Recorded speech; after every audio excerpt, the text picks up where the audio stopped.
Bom, vamos lá. Eu vou iniciar a gravação aqui para não passar muito do tempo. Com os segundos anos, eu vou dar uma revisada aqui com vocês nos assuntos, né, que a gente já viu e vou passar assim rapidinho e, como eu já expliquei para vocês, depois a gente volta só para fazer dupla, né? Aqui é só para revisar o que a gente já passou.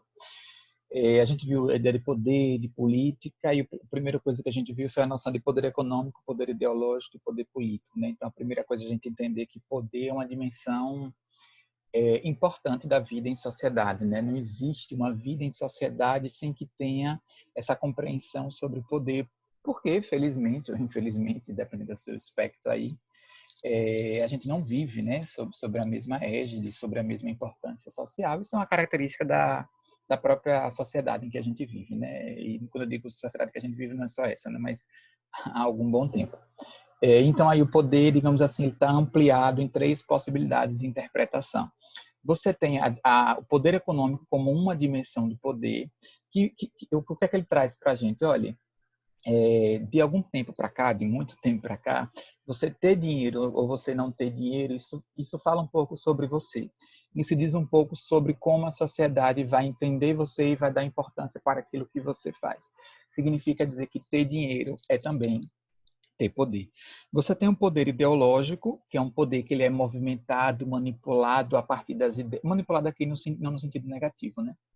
No sentido das ideias, significa dizer que aquele que tem um poder ideológico sobre as outras pessoas, um poder de interferir, um poder de influenciar numa visão de mundo, e isso é um poder, né? Porque nós tomamos como referência também o outro.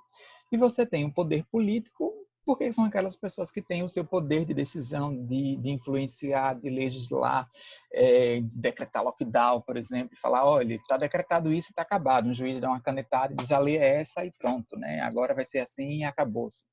Então, são dimensões diferentes. Então, o poder que faz com que um governador obrigue as pessoas a saírem de máscara, ele tem uma dimensão política, porque ele exerce o cargo político, mas ele não tem uma função econômica, entendeu? Então, essa distinção.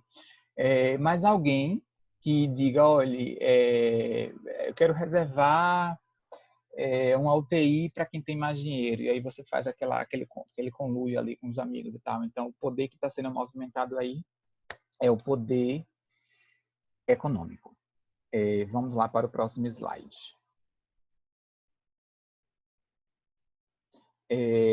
Um dos autores que a gente viu foi Weber. Ele trabalha com a dimensão também de forma de legitimação do poder. Quer dizer, o poder existe, mas como é que ele se legitima, né? Como é que ele assume, digamos assim, esse status de aceitação? Existem basicamente três tipos de legitimação do poder. Então, substituir aqui legitimação por aceitação do outro, né? Como é que o outro aceita esse meu poder, né? De que forma que ele se dá? Ele pode ser da forma racional legal, ou seja, é lei, quem edita decreto é governador, é ele que diz, é ele que vai dizer, né? Quem vai dizer o dia que a gente volta para a escola é o decreto que o governador vai dizer em conjunto com o secretário de educação. Ele tem o poder legal de dizer quando é que a gente volta. É ele que, no momento, é o inquilino, digamos assim, do palácio, né? Do despacho daqui do governo de Sergipe.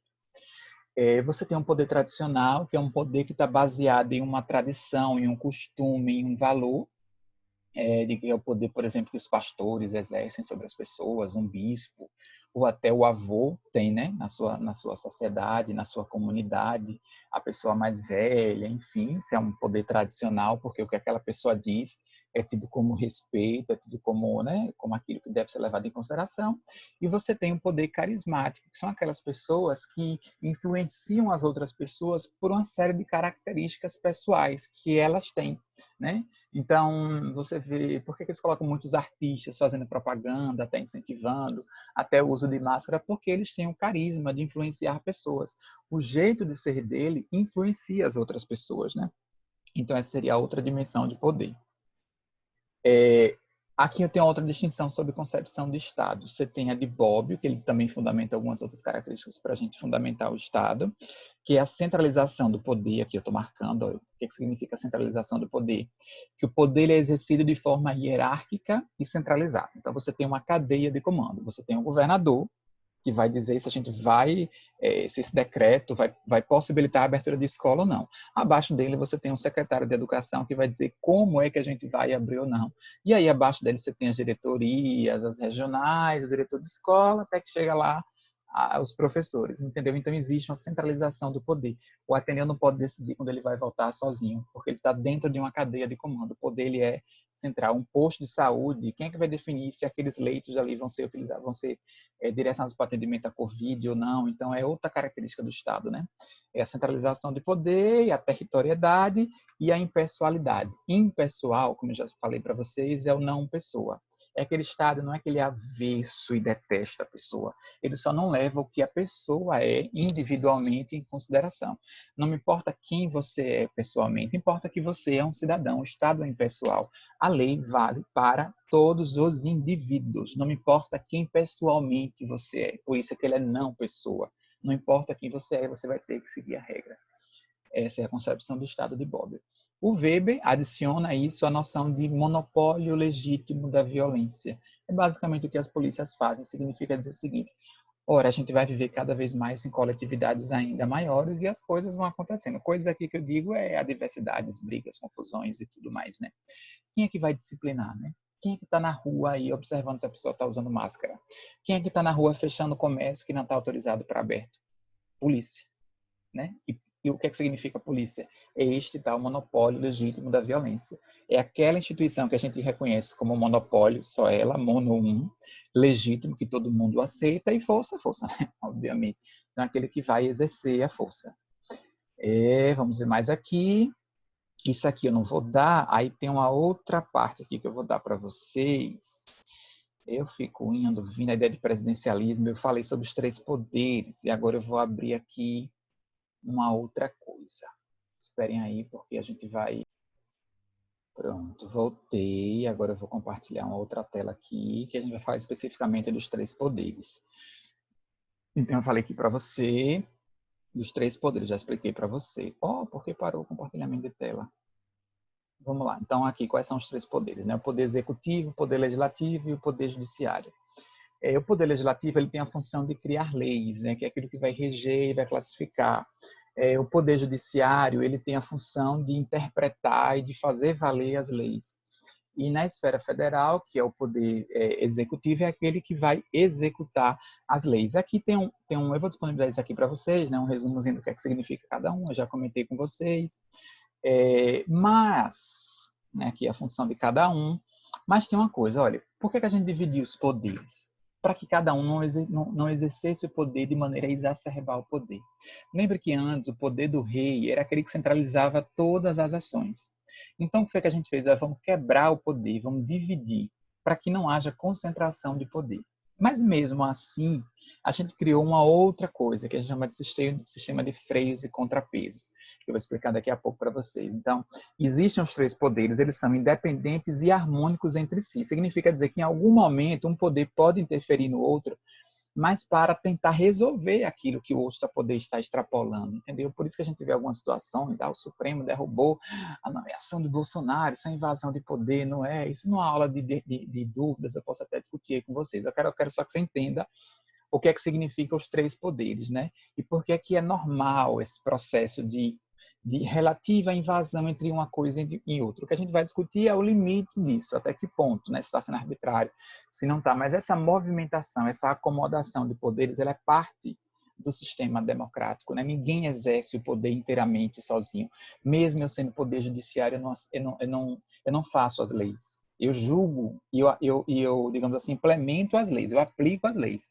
Mas a lei não é feita por um juiz, para não dar justamente muito poder. A lei é feita no legislativo. Mas aí é que a gente vai mediando isso aí, né? Deixa eu passar aqui para vocês agora. Esse coisa aqui, esse logo eu peguei na Câmara dos Deputados, né? Depois eu vou no PDF, vai estar disponibilizado aí para vocês. Vocês não estão vendo, ou vocês estão vendo? Então, então tá aí. Peraí, deixa eu botar para cá, porque eu ainda estou aprendendo a lidar com isso aqui. Gente, muita coisa na cabeça.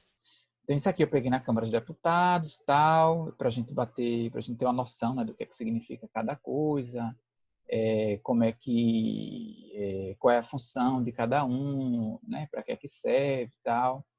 foi esse o objetivo aqui. Eu vou disponibilizar isso aqui para vocês. Aqui é como é que funciona a Câmara de Deputados, né? Como é que funciona a ideia de plenário, o que é que cada um faz. A gente já fez uma boa revisão sobre isso.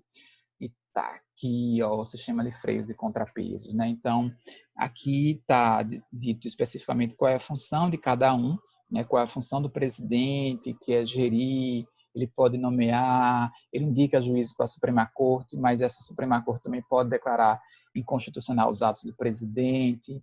A Câmara de Deputados, ela formula a lei e essa lei vai à sanção presidencial, mas o presidente também pode vetar. Claro que a Câmara de Deputados também pode vetar o veto, né, digamos assim, derrubar o veto. O Poder Judiciário, ele talvez seja mais poderoso porque ele aplica as leis, mas lembre quem faz as leis, né? Mas ele pode declarar também a lei inconstitucional. Pode. Então, o negócio você vê que há um nível, digamos assim, de tensão relativamente alto. Agora vamos voltar aqui para mim. Então, era isso que eu queria falar aqui para vocês agora.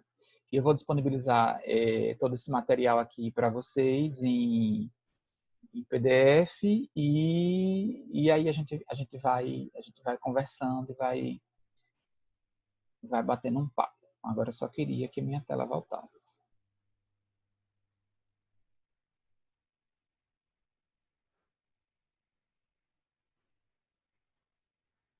Voltou.